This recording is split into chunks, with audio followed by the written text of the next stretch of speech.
కలువరి కీర్తనల పుస్తకం 23వ అధ్యాయంలో ఎలా ఉంటుంది అంటే, జాగ్రత్తగా వినండి, ఇది మీ బైబిల్లో ఉంటుందో లేదో తెలియదు కానీ కలువరి కీర్తనల పుస్తకంలో ఇలా ఉంటుంది.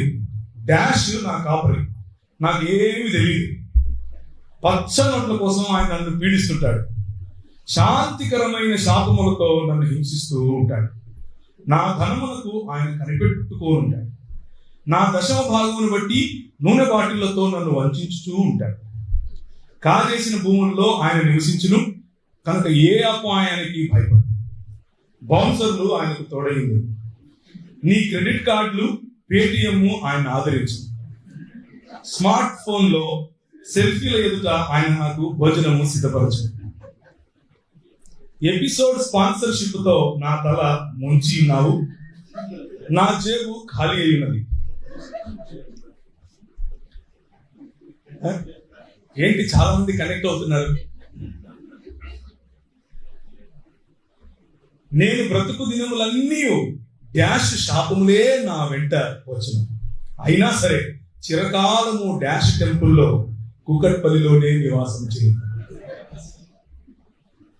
ఇది ఈ రోజు మనకున్నటువంటి కలువరి కీర్తనల గ్రంథంలో 23వ అధ్యాయం. అయితే దీనికి ఒక దాన్ని ఏమంటారు, వ్యాపార ప్రకటన కూడా ఉంది, వాణిజ్య ప్రకటన. ఈ కలువరి కీర్తనల ఈ అధ్యాయము MP3 రూపంలో కూడా మీకు లభిస్తుంది. దీని వేళ కేవలం ₹5. అయితే ఈ ₹5 ఉన్నటువంటి MP3 మీరు ₹9,999 ఉన్న స్మార్ట్ ఫోన్ లో మాత్రమే దైవజనుడు చేతి నుంచి ప్రార్థించి ఇస్తాడు, అది మీరు కొనుక్కోగలరు. మా టెంపుల్లో ఉన్న ప్రత్యేకమైన స్టాల్లో మాత్రమే దొరుకుతుంది. ఇంకొక బంపర్ ఆఫర్ మీకు ఏంటి అని అంటే, ఆ స్మార్ట్ ఫోన్ లో ప్రత్యేకంగా ప్రార్థించినటువంటి చెవులలో పెట్టుకోవడానికి కొన్ని ఇయర్ ఫోన్స్ ఇస్తాడు. ఆ ఇయర్ ఫోన్స్ మీకు ఇచ్చేటప్పుడు 50% డిస్కౌంట్ సెల్ఫీకి కూడా ఉంటుంది. సెల్ఫీకి 50% డిస్కౌంట్. కేవలం ₹10,000 మీరు మా ప్రోగ్రామ్కి ఇస్తే చాలు, 50% డిస్కౌంట్తో మీకు ఫోటో కూడా ఇస్తాం.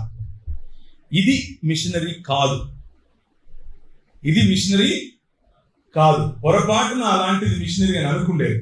మిషనరీ అంటే దేవుని రాజ్యమును స్థాపించడానికి, దేవుని యొక్క చిత్తమును తెలుసుకుని పనిచేయటానికి వచ్చినటువంటి వ్యక్తి, తన జీవితాన్ని పానార్పణముగా పోసే వ్యక్తి, అవతలి వారి జీవితాలను పిండుకొని తీసే వ్యక్తి కాదు.